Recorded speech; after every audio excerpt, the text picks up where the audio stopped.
Hi everyone, I'm Eric. And I'm Christopher. And we're Grow For Me 5B. Today is our final day of fall cleanup. Let's put this garden to bed.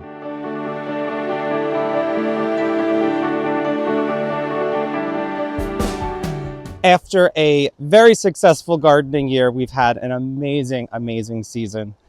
It's time to put this garden to bed officially. I have some dahlias here, the Dahlia Grande Sonara. We've been practicing all morning. It's so funny. All season long, we've been forgetting the name of this awesome, clear yellow, beautiful dahlia. It's only an 18 by 18 inch.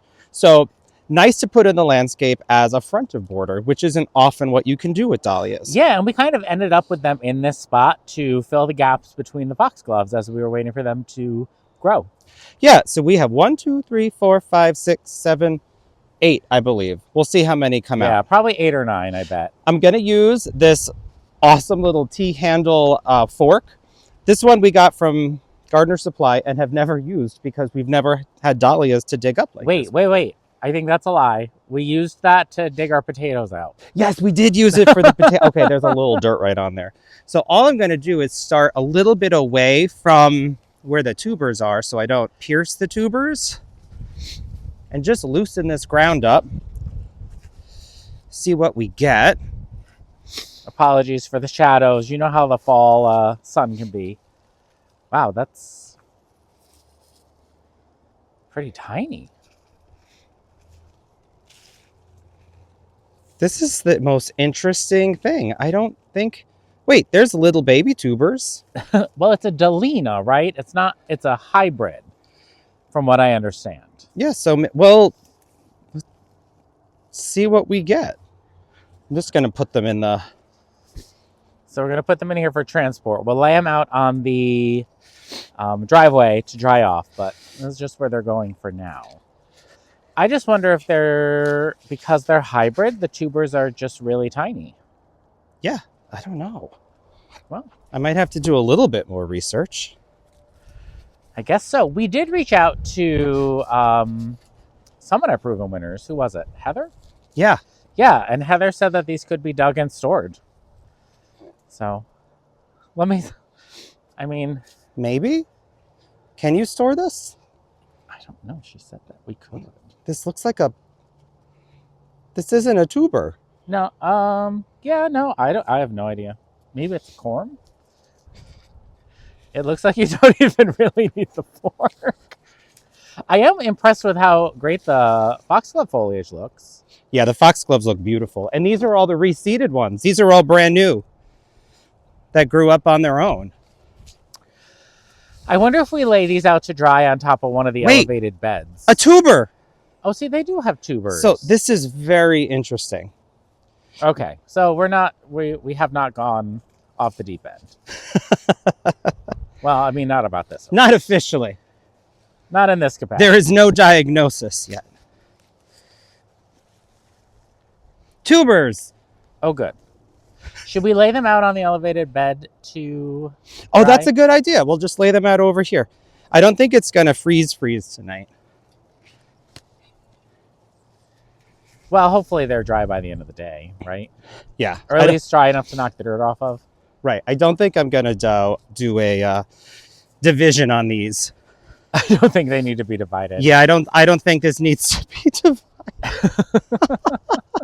But as far as storing them goes, we're just going to use a cardboard box and some vermiculite and a little bit of packing material to store them. So those are done. One project done. Cool. Okay, so we've got our dahlia / Dahlia tubers. And what's great about the elevated beds is we can just brush the dirt off here. Much cleaner than doing it on the driveway. And then, yeah, there's definitely tubers in there. So knock as much off as we can. And we're going to lay them out in the sun to hopefully dry a bit. Once they're drier, we're going to snip the tops off right here. Which, I mean, we could probably do now. Yeah, we could do that now. Yeah, let me grab some pruners. Here you go. I have them in my pocket. I love that.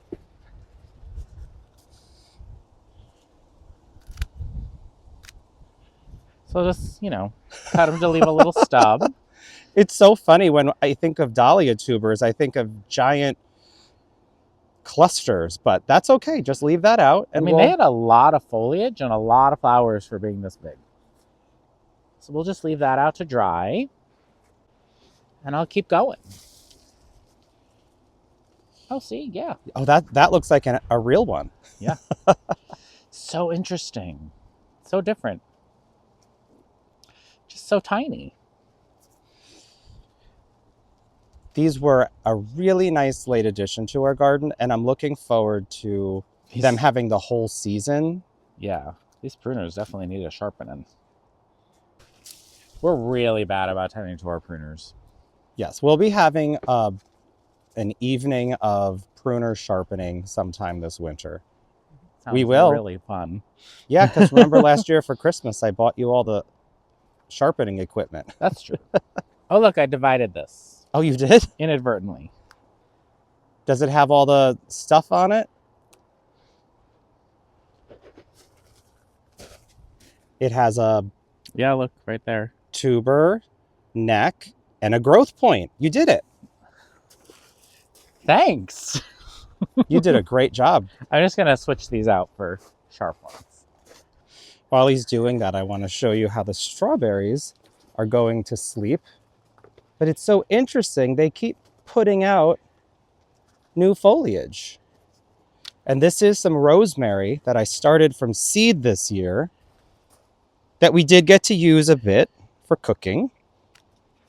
From what I'm reading, I think the rosemary is hardy to zone 7. So it might not survive, but I'll just make some more. I know. Well, you know, you never know. We're so close to being zone 7 now. I know. This USDA zone business came out and we thought we had officially changed, but we are... We did, and then we zoomed it on the map. It doesn't work on your phone, but if you go to the actual website for the USDA, you can zoom in to your actual street address, right down to your house, and see where your house falls. And we are literally less than 2 miles away from 6A now, but we're still 5B. Yes. So, yeah, I think if we hadn't zoomed in, I don't know if we would have known that, but. I mean, 5B and 6A is only a 5-degree temperature difference. And to be honest, we have an interesting microclimate. The area behind Eric, that is west facing, and we have a pretty strong wind from the west. We've actually noticed, see that bald cypress that's all brown? It leans a little bit to the right because of that prevailing wind. So our plants, you know, they can dry out a little bit more in winter. And so we're going to be a 5B garden. Maybe we'll push some things in protected areas, but for the most part, we're going to stick with 5B. Yeah, I mean, I would definitely, if I saw at the garden center, which I doubt I'll see, I mean, I don't think we'll see zone 6 stuff for a few years at least at our garden centers, especially because everyone's already ordered for next year already. So it's not like we're going to show up at the garden center and start seeing zone 6 stuff. I mean, we might, but I doubt it for next year.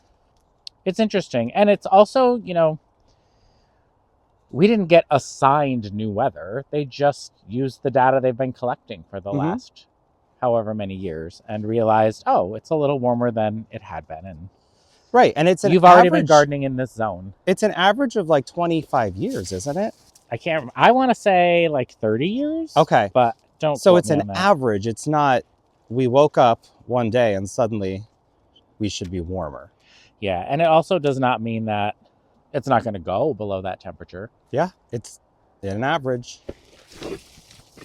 So I'll leave this here to remind us that these are sitting here, because we can put the foliage back in the there we go the bag. All right, so come on over here. We have our dahlia tubers laid out. We're going to let the sun dry them out a little bit. And then we'll just pack them away for the winter. Have you thought about where we're going to keep these, Christopher? I want to keep them in the garage, but pressed up against the wall of the house so that they don't freeze, but they stay in the 40s. Yeah, but they'll be packed away. Yeah. They're not just going to be on a shelf. So right here, we have our morning light miscanthus grass, which I absolutely adore. And for being in part shade, it has done remarkably well for us. And I know part of the reason people grow ornamental grasses is to leave them up over the winter for winter interest. But again, just like for the reasons that we deadhead our panicle hydrangeas with very large blooms on them, we're going to go ahead and cut back our larger ornamental grasses today. And that's because we do get that wet, heavy snow that weighs them down. And you can see the wind is already starting in our area. So once this has ice or snow or anything on it and the wind comes, it just flattens out. So what we're going to do is wrap it up in some twine and then cut it off at the base. Morning Light Miscanthus is very sharp. It's sharp, and frankly, it gets very messy. So whenever I have to tie this up, I get a little bit nervous about my face getting cut up. So bear with the awkwardness. It's all right. If you've never tied your ornamental grasses before you cut them, prepare to have your mind blown. As long as your string is strong enough to not break. We need to find some non-wimpy twine. But also like twine that can... You're so strong. I don't think that's it. So I've doubled up my twine. Let's see if this works.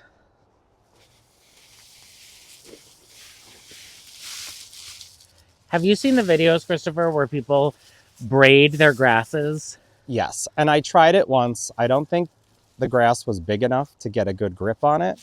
I think it looks kind of cool. Oh, it looks so pretty. I feel like we should try it at some point. All right, I'm not going to push it. Don't put... Because I feel like if I do, this twine's just going to snap. Do they make burlap twine that's not wimpy? They must. I'm really good at knots with gloves on. Ah, there we go. Okay. Yeah, that's all we need. So we've got that. Da, da, da. And we've got our Ego brushless tool.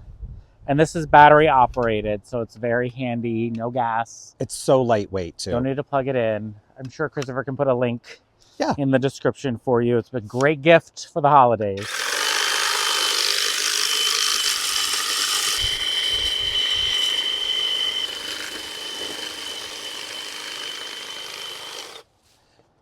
There we are. And now a cut all the way through. perfectly Yeah. bundled For morning light disposal. grass. We're always sad to see the north wind go, especially looking this beautiful. Such a But great grass. the mess that it makes when it starts flopping. Wow, this has grown so much this year. It's about, I would say, almost 3 to 4 foot diameter. Does it look like there's a hole in the middle where it would need to be divided, or no? That I can't tell yet. Oh no, is your string too short? I think the string is too short. This is supposed to make it look really easy. I don't know if I'm doing that. No, not so much, but I think it's just because your string's too short. Yeah, let me do that again. All right, I've doubled up my string. Attempt number 2.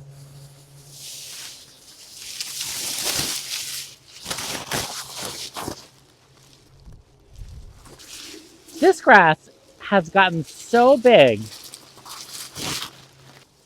I know it's gotten big because when we first had the fence installed, I remember thinking that it looked so far away from the fence. Can you come and hug the grass to make it small so I can tie the knot? Oh, let's do that. Come hug. I'm gonna go climb through here. Ooh. Join us as we all hug the grass together. Tighter. All the grass. Oh, there we go. The whole thing. I can't reach that far. You can. Oh. Push. There you go. It doesn't taste very good. Really? I'm surprised. Okay, there we go. All right, let's tie. Now go set that on the ground, and then I'll hold it while you cut it.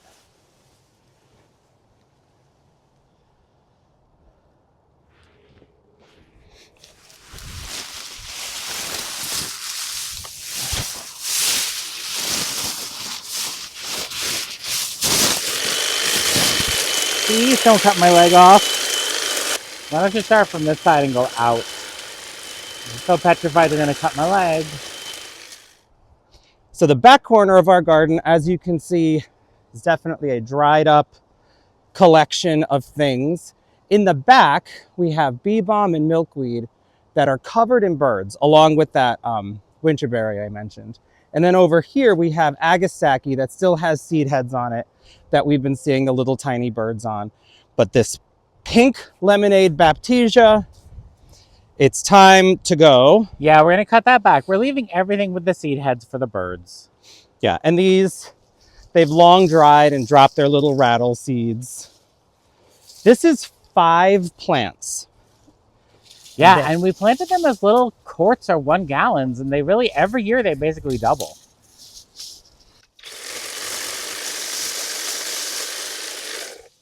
One.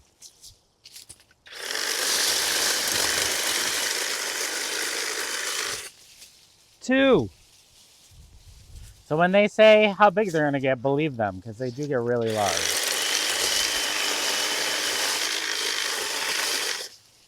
3. 4. 5.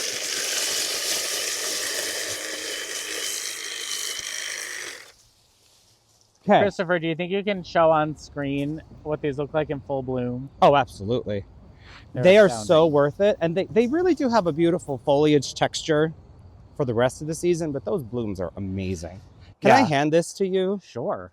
So we're going to take those out, but leave the things with seed heads that the birds are still enjoying.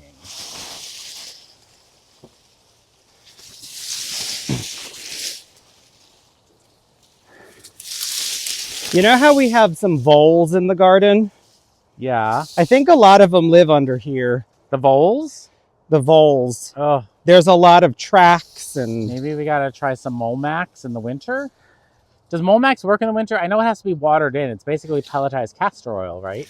Yes, but honestly, there is such a network of stuff back here. Ooh. Dare I show everyone? Ooh. I got it. Oh, wow. Oh, yep. There's definitely... Oh, there goes one. What? There's one. There he is. I don't know if you guys saw the leaf flicker. Well, this might be what drives him out. Oh my gosh, we also have this grass back here that totally flopped in the rain and never popped back up. We should get rid of that too. Eric, now that this baptisia is gone, we can see some of the shrubs that are back here. Yes, we can also see where some of the critters were hiding out in this grass. And maybe this grass never recovered because they were living in the roots. That's a very strong possibility. I guess, you know, when things are in the back of the border and you don't really tend to them as much, you don't. Right. Can you point out some of our trees and shrubs back here? It's a little bit of a jumble. Sure. So right here is Jack Monte. Yes. River birch. Here's a clump of 3. These were just planted in the spring. So hopefully this will get like all big and glorious and arching like our other grouping. This is our agasaki, as you know, and our Crown Princess Margarita. Litchfield Angel, or Lichtfield Angel, I believe they call it. Right here is Jim Dandy, which is our pollinator for our winter berry right over here. This is Cinderella milkweed, right? Yes, and it's very pretty. It's very pretty. So we'll leave that. The birds are loving it. This is a king's birch. Dwarf king. Dwarf king birch. It turns into more of a shrub form. It's really hard to see on camera. Sorry about that. Yeah. This right here is one of my favorites, bee balm. It's also, this is the species native, if I'm not mistaken. Yes. Your mom got this from an all-native nursery. Yeah. So we'll just, you know. Let that go wild. This right here is Pinky Winky, Christopher's favorite, as you all know. These are our summerific hibiscuses. Do we leave these up? Because remember last year I cut them? We leave them. You leave your summerific hibiscus until the spring, and then you cut them to the ground. Invincibelle Garnetta with a hedge of Invincibelle Mini Mauvette. This one's still getting eaten despite Bobex, so, It is. or Bobex. Flowering dwarf almond. This was planted here to protect the back of this tree because this tree was being rubbed against by deer. Sweet Henry, or Little Henry. Yes, the sweet spire. Our winterberry. Leftover Irish Spring soap. Again, does not work for us. Might work for others. Oh, and this is a sad little friend. This is a bonsai pine, right? Bosnian pine. This was one of those things we bought a long time ago, and it's just taking a long time to grow. Hey, maybe next year will be its year. Maybe. I mean, it probably doesn't get enough sun back here now. And this is a Venusta, a queen of the prairie, which is epic. So we'll leave all of this foliage and stuff in the ground. It'll break down over winter and provide nutrients. In the spring, we'll come through, freshen up the edge, lay compost right on top of the debris. And then this is kind of like our native corner. Should be good to go. Beautiful. Yeah. All right, so we have some more verbena. We have verbena venerensis in our garden, which we love because it reseeds. It's easy to start from seed. It pops up everywhere. It gives height. It gives whimsy. I love it. I'm going to attempt to just pull it up. If it doesn't just pull up, I'll cut it. You know, it's probably a good thing that it's not a perennial for us, because if all these plants survived every year, we would just have a garden of verbena. And whenever we throw it out, I like to shake it out all over the berm. Oh, not all over the garden, though. Not all over the garden, but I love to shake it out on the berm. It hasn't happened yet, but I'm waiting until it takes over. So you can see that Brunnera gets brown and gross, and it kind of goes the way of the hostas, which you can see are already cut back behind there. So I'm just gonna go through, and that's it. Then we'll just rake it up. While we're doing that, we can rake some of the leaves from this maple because it had a little bit of a leaf spot. Yeah. Christopher, one more grass to get around this corner. Oh, you're right. Oh, Eric, look at the sweet box. It's starting to bloom. That is out of season. This is the sweet box Saratoga called Sweet and Low. It's such a cool evergreen. Look at how dense and pretty that is.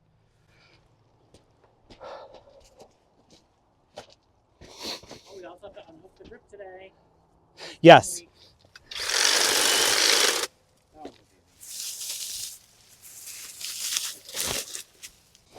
All right, armed with the trusty leaf rake, just pull this up. If there's anything left over, it's fine.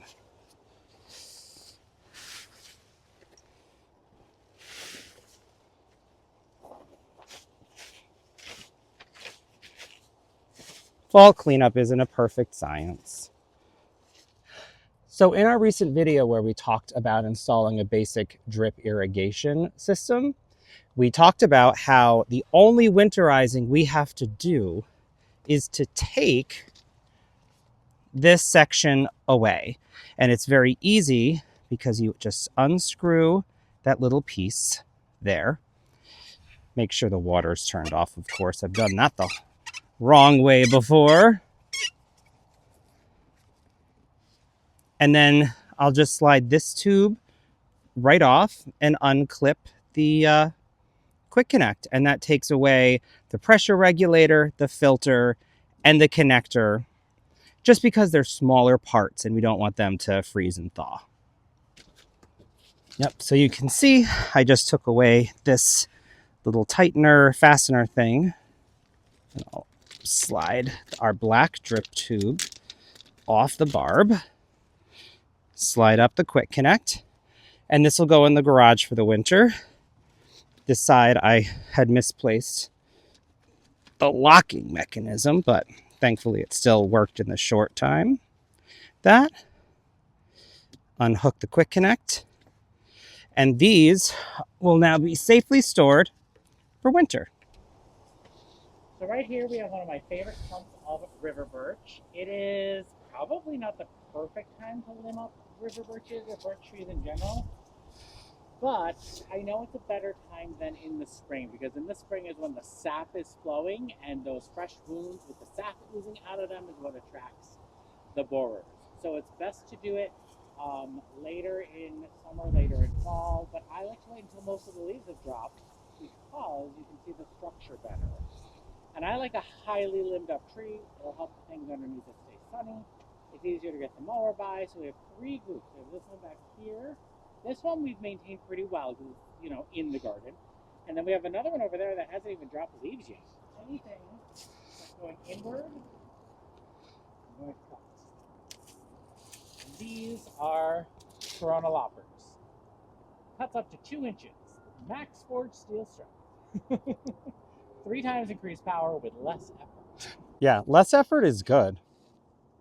Anything heading in to the center. And of course, whenever we're pruning, it's the disease, damaged, and dying branches first, but we don't have any of those. So this is really a shaping pruning. Eric, I wonder about this branch. Because it's crossing. Yeah, it crosses way along the back. We might need to adjust that stump from a different angle, if you could. Too stumpy, yeah. Just bring that down a little closer to the collar. Perfect.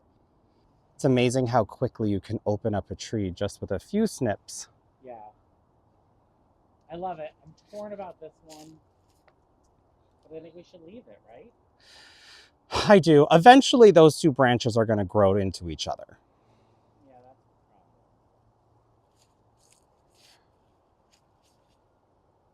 We could also train it forward. Staking that, like pulling that forward like that. You can see, Eric, do that again. I just want to show, see how much further apart those big branches are. Now let it go. It might be beyond that at this point. Yeah, it might not be trainable. It's just such a big branch. That might be a better option. I don't know. Look at this bark, though. This is why we grow these trees. It's so cool. You know what? Let's address that when we have to. Yeah. And then I'll just go in and prune off these teeny tiny little cruddy ones.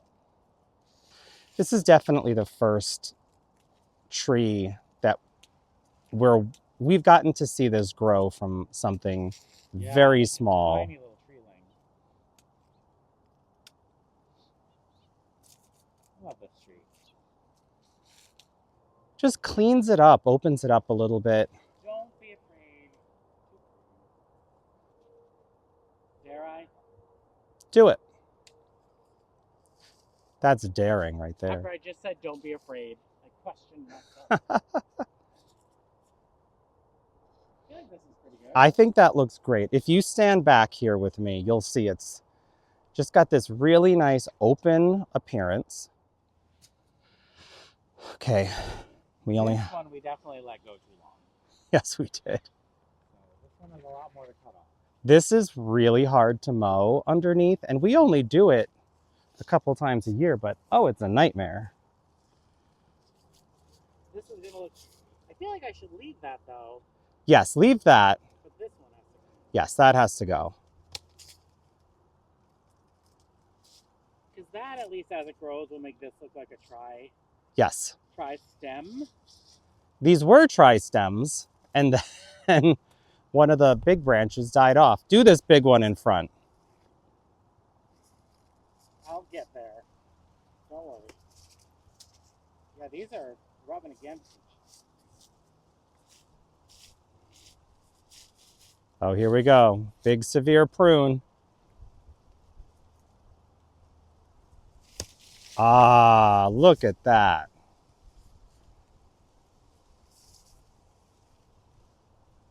Interesting.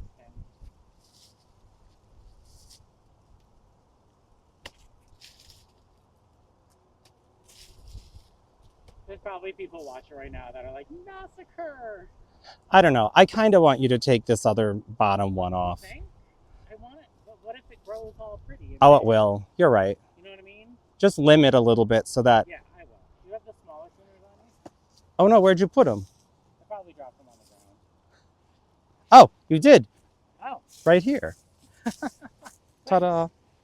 This is why pruners always go missing for us. I think we've probably thrown out a handful.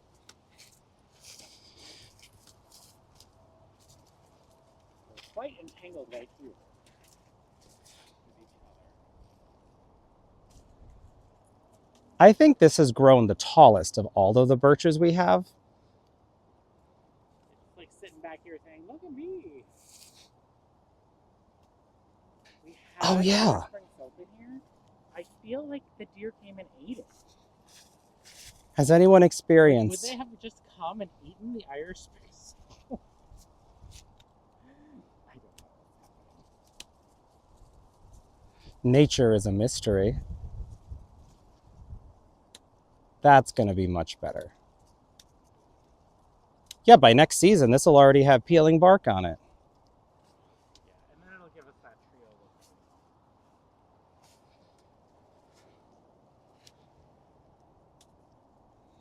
It's a good question. Has anyone ever had to train trees once they were at this age already? I wonder if there's like a bumper block we could put in them. I don't know. We definitely neglected this grouping of birch trees. But they do grow so fast, so maybe we should put something and separate these a little. You probably could. But this will get 50 feet tall, so methinks that the trunks are going to get together one way or the other. Ah! Action photos. Maybe we should take off the half-eaten Irish Spring soap mesh bag. No, that's not the lawn ornament of my dreams. I don't think it's half-eaten. I think it's... While we are moving on to the last birch tree, I want to show you guys this ornamental grass that's up on the back of the berm. We actually have two of them. This is Miscanthus giganteus. It's the biggest ornamental grass we've ever seen. It's so big, it would not fit anywhere in the actual garden. So we put it up here on the berm, and now it's like 6 or 7 feet wide. So it lives its happy life out there. Okay. Oh, Eric, I forgot to bring out the saw. Let's cut down this apple tree. This had the blight. It's going. We don't tend to it. It was like an idea when we first moved in that we do apple trees on the hill. And we don't take care of them. We don't do anything with them. We don't have the interest. No, so we're going to cut it down. But first, let's finish the birch. So from back here, it doesn't look too bad. No, but I'm going to approach it from back here because... Yeah, let me get to the front. And now you can see there is a smoke bush right here on the right. There's a rose of Sharon here. And this birch tree is trying to eat them. I'm just taking this one way up. So what I like to do is kind of just pick a height. That's the height. All up to the same height. Yeah, the height that you're at right now is perfect. Should I do this one? Actually, yes. This one. So that's your height. And I want the other one to match. I need the loppers for the other one. I'm going to back up for this because when you take that big front one, it's going to be a big old branch.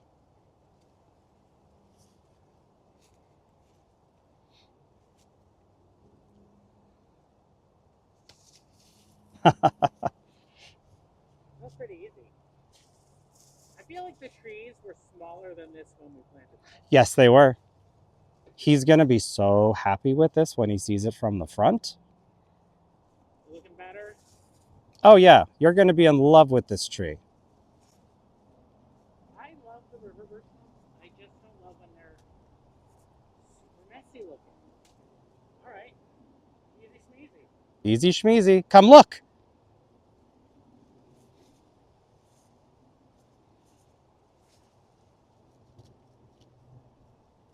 Oh yeah. So much cleaner. So back here on the berm, we have a trio of 3 apple trees that, 2 and a pair. So here's what I'm going to do. We need a chainsaw, but I want to cut the majority of this tree down. We need one of those mini chainsaws. All right, so I tested it to make sure that this pruning saw would cut through. Oh, it's gonna take forever. I have this thought. Sometimes you gotta use the wrong tool for the job.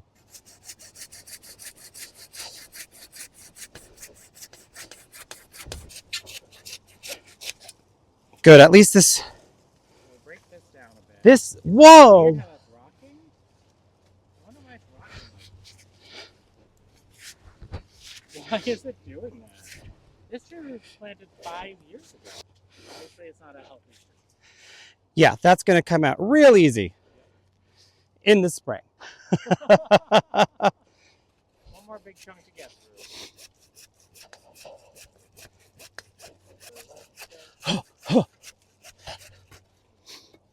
No. I'm out of breath. For some reason, I don't think this is what the pruning saw was meant to do. It's just a hunch. Just a hunch. This is why there's a right tool for every job. And we are going to get a little Ryobi hand chainsaw because that's fun.